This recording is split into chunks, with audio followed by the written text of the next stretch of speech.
Orang benar diselamatkan dari kesukaran.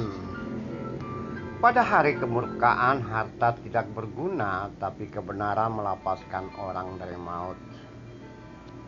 Jikalau keangkuhan tiba, juga cemooh, tapi hikmat ada pada yang rendah hati.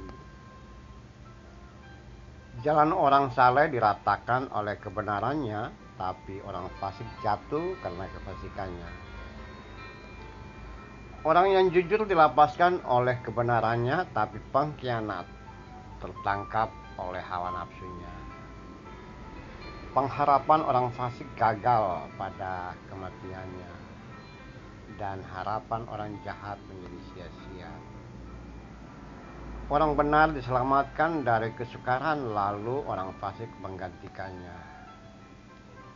Dengan mulutnya orang fasik membinasakan sesama manusia, tapi orang benar diselamatkan oleh pengetahuan.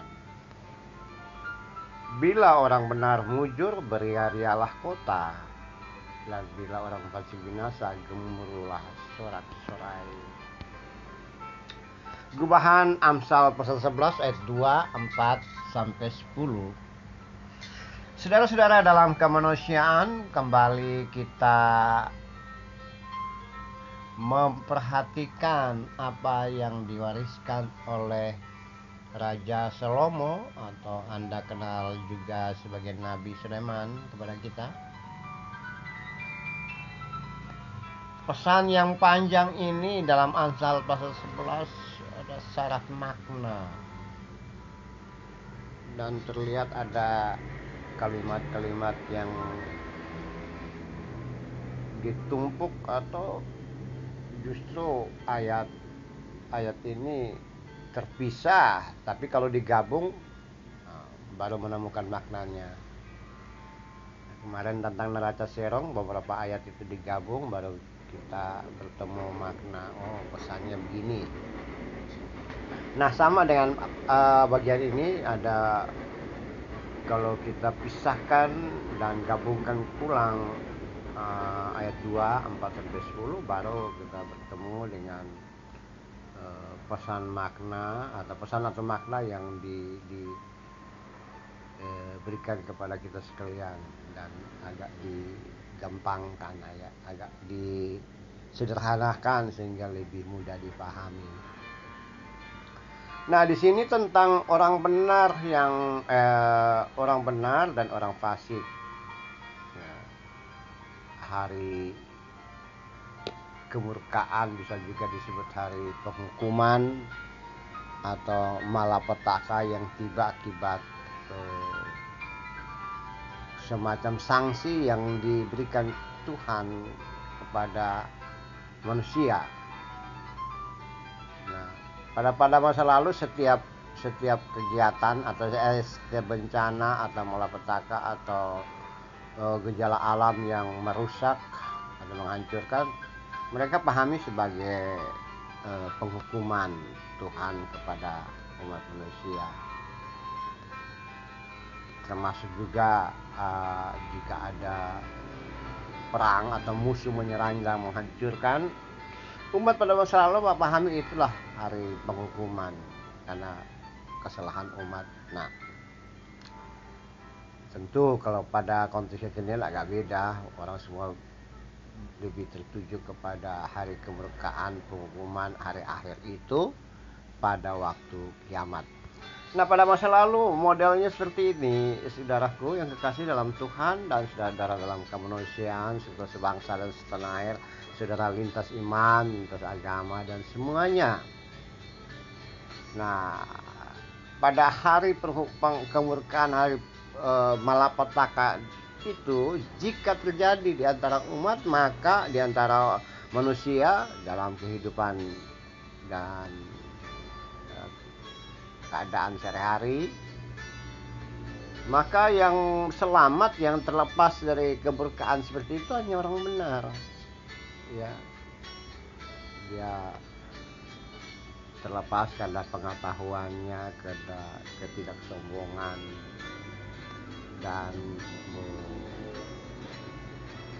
umat pada masa lalu menghubungkan bahwa bebas dari bencana, bebas dari malapetaka, bebas dari sesuatu yang menghancurkan itu bukan melulu akibat manusia menjaga diri atau terlepas dari bencana, tapi karena kelakuan ya dia ya. Akhlak, etika.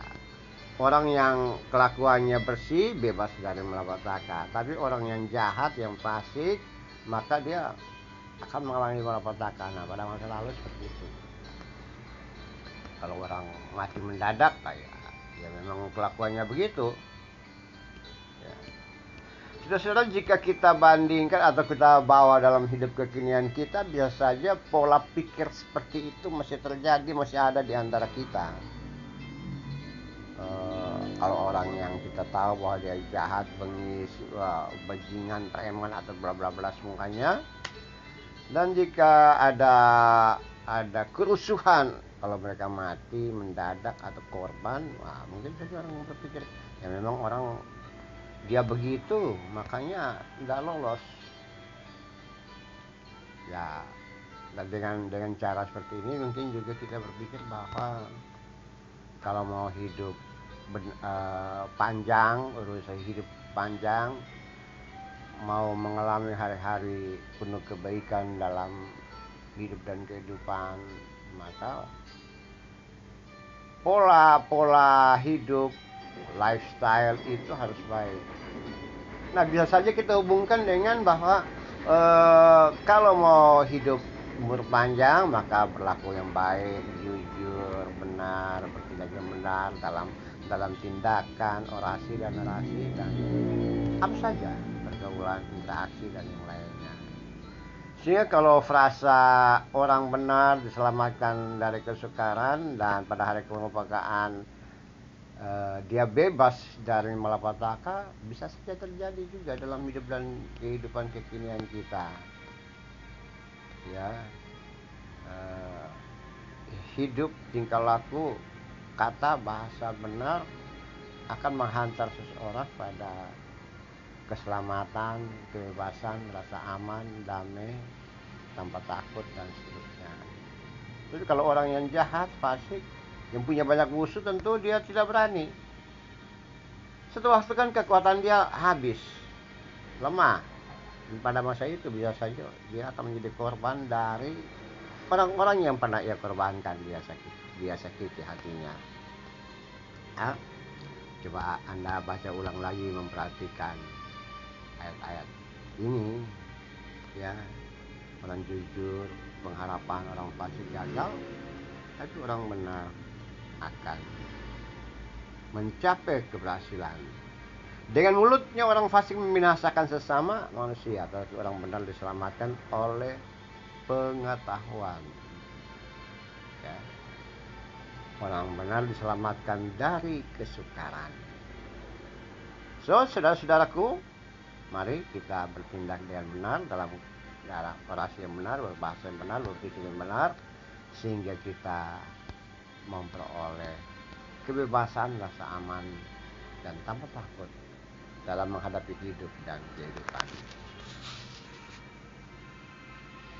Biar Tuhan kami datang kepadamu sambil membawa diri ini, dan kami minta agar Tuhan menguatkan kami, sucikan kami, kuduskan kami, agar kami menjadi orang benar dalam hidup dan kehidupan kami.